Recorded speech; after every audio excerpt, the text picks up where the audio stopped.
Welcome to my presentation on the ketogenic diet. Today we are going to be discussing the basics of what keto is, what it looks like, and how we can adopt this healthful eating pattern. According to the Dietitians of America website, eatright.org, the ketogenic diet is a high-fat, moderate protein, low carbohydrate eating pattern which differs from general healthful eating recommendations. This emphasis on a low carbohydrate eating pattern translates to consuming less than 50 grams of carbohydrates per day. This is drastically different from the recommendations set forth by the federal government of up to 275 grams of carbs per day. With such a low amount of carbohydrate consumption, you might be asking yourself, how can the diet work? As the body has evolved over time through states of starvation and fasting, it has been able to adapt where its energy comes from. In a typical diet, rich in carbohydrates, we would derive our energy from the sugar found in those carbohydrates. However, if we were to overconsume for what our body ideally needs in the context of our height, weight, age, and activity levels, there can be adverse consequences on health. However, when our body does not have a sufficient amount of carbohydrates in the system to produce the energy that is required, the body adapts by switching its fuel source to fats that are derived either from our diet or stored through what is called adipose tissue. When we limit our carbohydrate intake, the body begins to use ketone bodies derived from stored and ingested fat rather than using sugar derived from the diet and sugar stores. This transition from lowered carbohydrate use to increased fat utilization is the hallmark of the keto diet and is the basis for the popular effects the diet has on the body. To begin the keto diet, one must first abstain almost entirely from carbohydrates. That way the body has a chance to switch its primary fuel source from those carbohydrates to ketones. This process, marked by headaches, potential nausea, and fatigue, is almost flu-like and is the basis for the term keto flu, which is used to describe the transition unto the keto diet. Once the keto diet has begun, there is no set time point for which the diet should be conducted. Though research has only investigated up to a 52-week intervention, there is no potential adverse effects that would suggest any further time would be potentially hazardous. With this being said, this is when the keto diet is able to work best for you. If 4 weeks is all that you wish to experience with the diet, then on the 5th week, you are free to resume old habits or even modify eating behaviors to mimic keto patterns without strictly adhering to its rigorous guidelines. Because the keto diet is classified almost entirely by what is eaten in the diet, it is incredibly important to understand the meal planning required to adhere to this diet, which restricts many of the food items enjoyed by typical Americans. Many of the food products highlighted to avoid on the keto diet are those that have high carbohydrate content and are also highly processed foods. This includes, but is not limited to, grain products such as rice and pasta, which are extremely high in carbohydrate content, sugary drinks, which are almost exclusively composed of sugars or added sugars, and processed products such as meats, grains, and most packaged foods. The keto diet advocates for eating wholesome, nutrient-dense food products that are full of vitamins, minerals, and other bioactive compounds that have beneficial health implications. This premise of consuming more natural, whole foods allows for individuals to reestablish their relationship with foods and to gain an understanding for the power food has on the quality of our lives.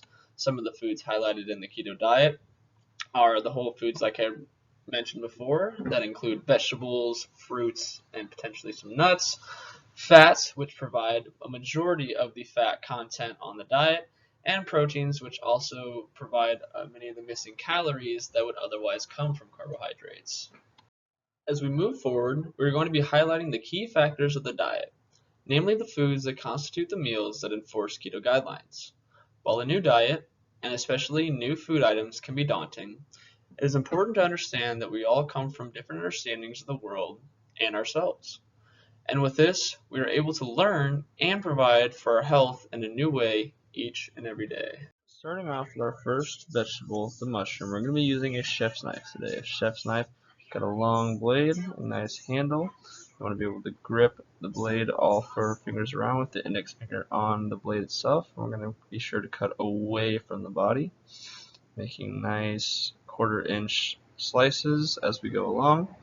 And we can cut up mushrooms a few different styles here. First, we're going to go ahead and dice them. cutting them into nice small quarters.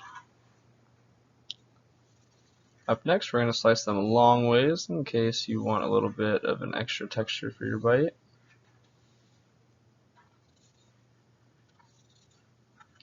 And finally, we're going to go ahead and mince them. We can achieve a mince a little bit different than the dice in the fact that they're going to be a little bit smaller. So we're going to cut the mushroom in half, get it into nice smaller cubes. We're going to have a lot finer of a texture here. These mushrooms are going to cook a lot quicker when we mince them. However, they do go well as a nice base for a lot of meals.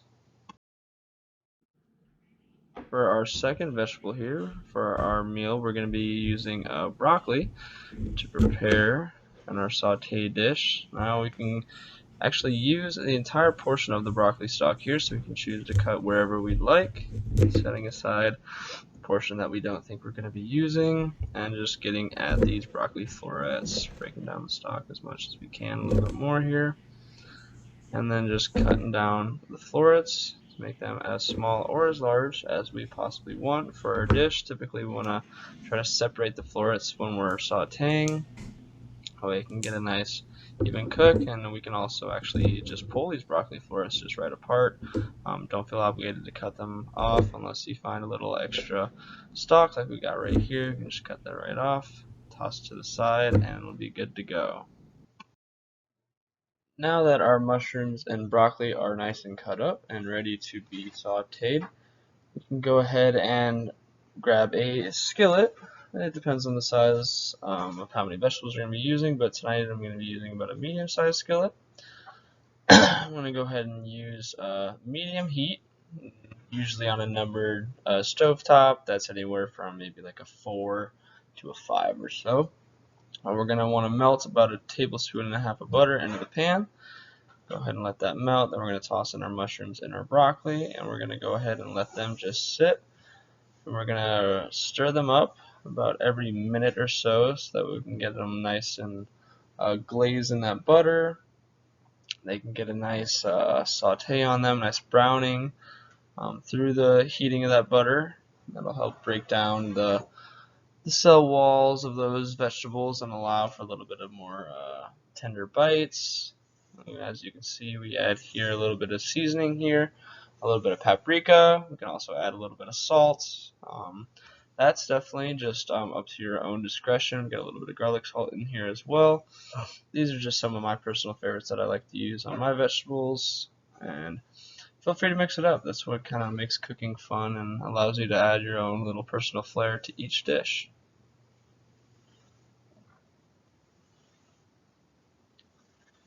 Alright, so after having stirred the broccoli and mushroom a couple times for about 5 minutes or so, we're going to go ahead and let them come off the heat, and they are going to be ready to serve.